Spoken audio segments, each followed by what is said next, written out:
Assalamualaikum warahmatullahi wabarakatuh. Selamat datang di video presentasi kami, yaitu kelompok 4.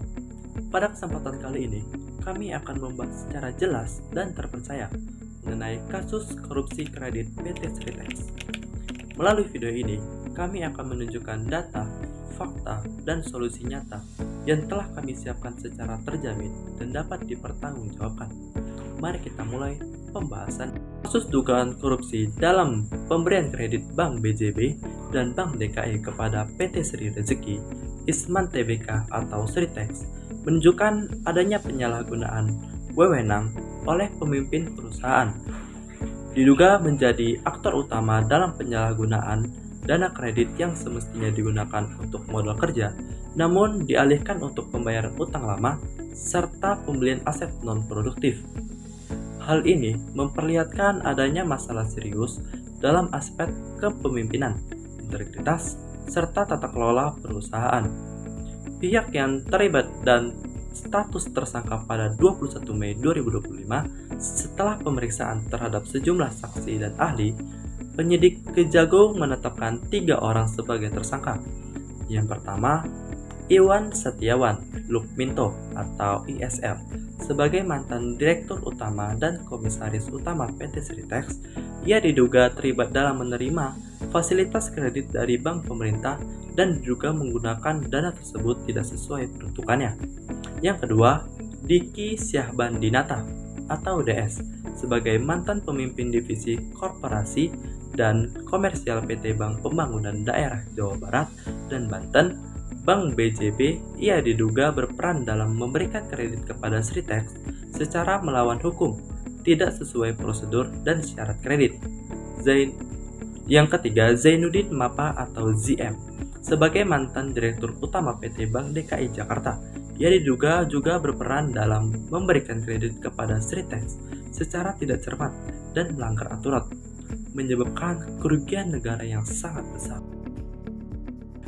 PT Indobarat Rayon atau ISL BUMN sektor tekstil mengalami krisis keuangan pada 2020 sampai 2021 akibat penyalahgunaan dana kredit sebanyak 15,65 triliun dari bank pemerintah.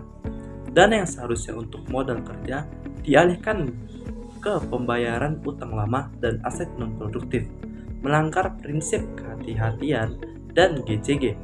Hal ini dipicu kegagalan kepemimpinan jangka pendek, lemahnya transparansi dan akuntabilitas, menyebabkan kerugian perusahaan, hilangnya kepercayaan investor, serta kerugian negara sebanyak 692,9 miliar dengan efek domino pada industri tekstil dan tenaga kerja.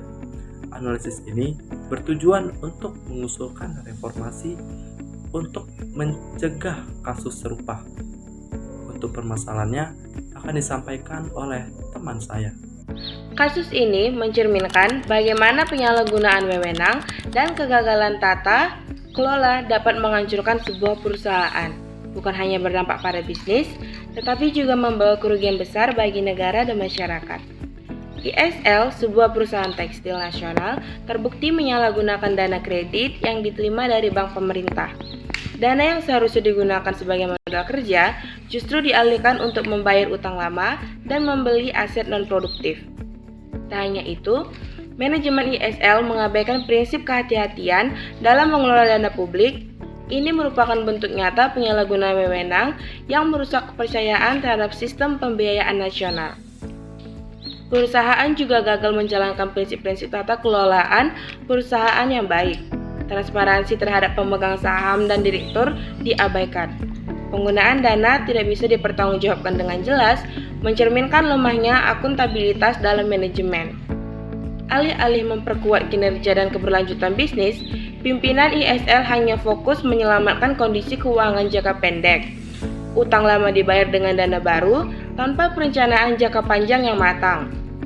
Strategi ini mengorbankan masa depan perusahaan dan pada akhirnya menggiring ISL ke jurang kebangkrutan.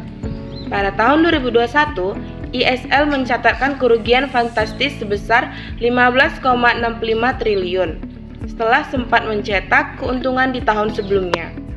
Akibatnya, kepercayaan perbankan dan investor menghilang, perusahaan dinyatakan pailit, reputasinya hancur, dan ribuan karyawan terdampak. Kasus ini tidak hanya merugikan perusahaan, tetapi juga membawa kerugian bagi negara sebesar 692,9 miliar.